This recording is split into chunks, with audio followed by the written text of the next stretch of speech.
खरं तर कलेक्टरनं पण एक बैठक आता आमच्यासोबत लावण्याचं कबूल केलेलं आहे, ज्या गोष्टी सुटलेल्या आहेत. आता ह्या सगळा जर एकंदरीत दौरा पाहिला, तर याच्यामध्ये खूप मोठा वेग आलेला आहे. पहिली गोष्ट तर काय होतंय का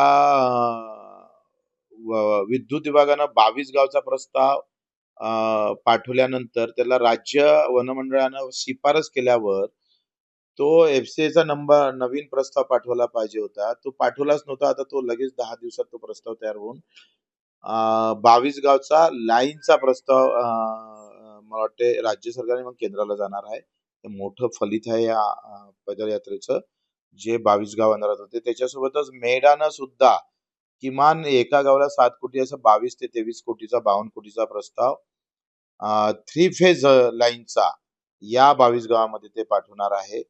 त्याचा एक मोठा फायदा आणि ते लगेच होऊ शकतं. म्हणजे मला असं वाटतं की दिवाळीपर्यंत त्यांना लाईन भेटू शकतं. मेडानं जर व्यवस्थित कारवाई केली तर. त्याला सुद्धा मान्यता भेटेल, ही त्याच्यातलं मोठं फलित आहे. 52 गावचं म्हणजे 7 योजना. धारणीतल्या 3 आणि चिखलदऱ्यातल्या 4 योजनेला ज्या बंद पडल्या होत्या. कारण 2024 पासून निधीच उपलब्ध नव्हता. निधी उपलब्ध नव्हता म्हणून ठेकेदारानं काम थांबवलं होतं.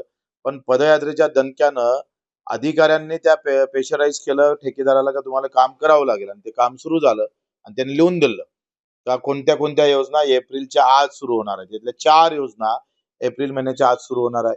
म्हणजेच एप्रिल महिन्यातच पाणी टंचाई लागेल आणि पाणी टंचाईच्या काळात ही जीवन प्राधिकरणच्या मोठ्या योजना, प्रादेशिक योजना सुरू होणार आहे. ही त्याच्यातली मोठी उपलब्धी आहे.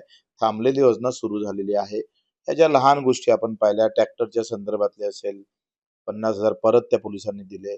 तिकडे सोलर पंपाच्या बाबतीत हत्यानं जे काही नुकसान केलं, त्याची आता दुरुस्ती झाली. 6 महिन्यापासून ते बंद होतं.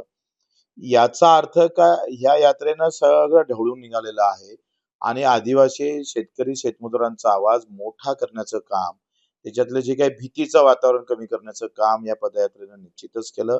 हा खरा आनंद आहे. निवडणुकीत आम्हाला काढली असती तर मतं भेटली असते, निवडूनही आलो असतो. परंतु त्यापेक्षाही आम्हाला आशीर्वाद भेटतं, ते निवडणुकीपेक्षाही मोठं आहे आणि खरं खरं तर आमच्यासाठी ही फार फार यशस्वी यात्रा म्हणून आम्ही याला समजतोय. आणि या माध्यमातून आता गाव खेड्यावरचा कार्यकर्ता पक्ष तयार होणारा कार्यकर्ता आता आंदोलक कार्यकर्ता तयार होतोय. याचा आनंद त्याच्यात फार मोठा आहे.